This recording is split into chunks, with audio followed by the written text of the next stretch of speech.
আজকে বানাচ্ছি ব্রোকলির শুক্তো। তো কিভাবে বানাচ্ছি চলো দেখে নিই। প্রথমে আমি তেল গরম করে পাঁচফোড়ন দিয়ে দিয়েছি। এখানে আমি দিয়ে দেব গাজর, ক্যাপসিকাম, বেশি তেলে রান্না করব না, একটু সামান্য আলু। এবার আমি অ্যাড করে দিই ব্রোকলিগুলো। এখানে আমি দিয়ে দেব একটু নুন আর একটু হলুদ, একটু যেমন হলুদ লাগে না, অল্প সামান্য হলুদ দিয়েছি। এখানে সামান্য দিয়ে দিয়েছি একটু চিনি, শুক্তো একটু মিষ্টি মিষ্টি হয়। এখানে আমি আদা বেটে রেখেছিলাম, আদা বাটাটাও একটু অ্যাড করে দিলাম। নিয়ে নিলাম একটু সাদা তিল, পোস্ত আর চারমগজ, একটু পেস্ট করে নেব আমি এখানটাই শিলনোড়াতে। একটু জল দিয়েছি, এরপরে আমি দিয়ে দিই এই পোস্ত বাটাটা। নেড়ে চেড়ে আমি ঢাকা দিয়ে দেব।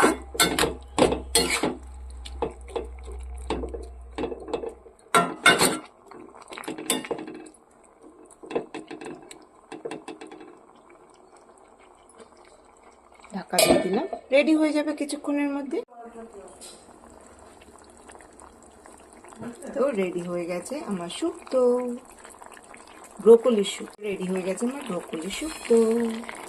সবাই অনেক রকম আশা করে, কিছু আশা পূরণ হয়, কিছু আশা পূরণ হয় না। আমি আজ রান্না করতে করতে ভাবলাম তোমাদের সাথে এই কথাটাও শেয়ার করি। ছোটবেলা থেকে পড়াশোনা করেছি এটাই ভেবে যে পায়ে দাঁড়াবো। কোনদিন ভাবিনি বিয়ে খেয়ে করবো বা সংসার করবো, সেরকম আমার কোনো ভাবনা চিন্তাই ছিল না। কেন কি বা প্রেম করবো, এরকম কোনো ভাবনা চিন্তাই আমার কলেজ পর্যন্ত তো ছিলই না। কেন কি আমরা দুই বোন, বাবা কোনোদিনই আমাদের বিয়ে পক্ষে ছিলেন না। বিয়ে দেবো বললেই বাবার চোখে জল এসে পড়তো। আমি ভেবেই নিয়েছিলাম আমি বিয়ে খেয়ে করবো না। তা আমার স্বপ্ন যেটা ছিল হলো আমি পড়াশোনা করে কিছু একটা রোজগার করব, নিজের জন্যই করব, কাউকে খাওয়ানোর জন্য নেই, নিজের জন্য করবো একটা।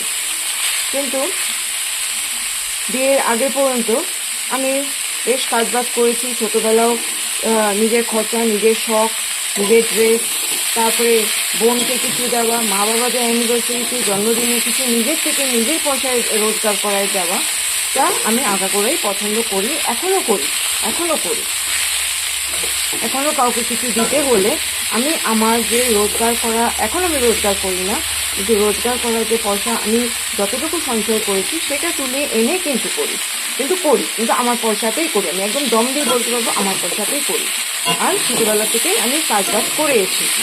টিউশন করতাম ছোটোবেলায়, তারপরেও আমি প্রাইভেট অফিসে, গভর্নমেন্ট সার্ভিস পাইনি আমি, ঠিক আছে, আমি প্রাইভেট অফিসেই জব করলাম। যাই হোক, আমার স্বপ্ন পূরণ হচ্ছিল ধীরে ধীরে। কিন্তু বিয়ের পর আর আমার কাজটা আমি কন্টিনিউ করতে পারলাম না।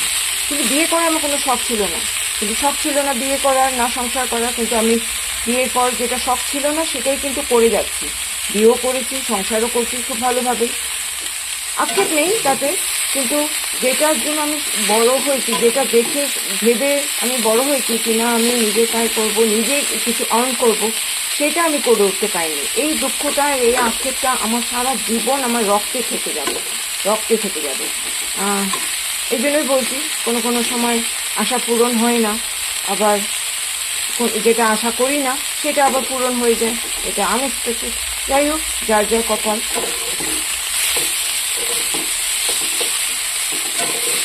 আমার বর ভালোই ইনকাম করে, মোটামুটি আমাদের চালানোর মতো ইনকাম করে।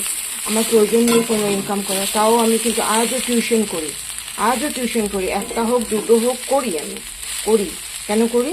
যাতে নিজের আয়তে আমি আমার বরকে একটু পছন্দ মতো কোনো ড্রেস, যেটাও পছন্দ করে খুব, শপিং করতে, ওর জন্মদিনে, ওর অ্যানিভার্সারিতে কিছু নিজের থেকে দিতে পারি, নিজের টাকায় দিতে পারি। ছেলে কিছু খেতে বায়না যখন করে সেইটুকু যেন দিতে পারি। ওর জন্মদিনে একটা হলেও ড্রেস আমার পয়সায় যেন আমি দিতে পারি, সেটার জন্য করি।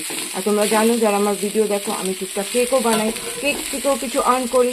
নিজের পয়সাতেই নিজের জিনিসগুলো কিনি, মানে কেকের ম্যাটেরিয়ালগুলো কিনি, নিজেই আর্ন করি। ওখান থেকে যা প্রফিট আমার আসে, হ্যাঁ, ওইটাও একটু থাকে। তো এইভাবে কিন্তু আমি আজও আর্ন করে যাচ্ছি। এই জন্য বলছি, কোনো সময় সব স্বপ্ন পূরণ হয় না, কিন্তু আক্ষেপ কিছু হলেও থেকেই যায়। তো সেই আক্ষেপটা থাকবেই, আমার কিছু করার নেই। যাই হোক, ঠাকুর যেটা আমার জন্য লিখে রেখেছে সেটা যেন আমি ভালোভাবে করতে পারি। আর আক্ষেপ করে কি হবে, কিন্তু একটা আক্ষেপ থাকেই। যাই হোক, কিছু মনে করো না, আমার ফিলিংস আমি একটু শেয়ার করে নিলাম আমাদের বন্ধুদের সাথে। আবার দেখা হচ্ছে, টাটা।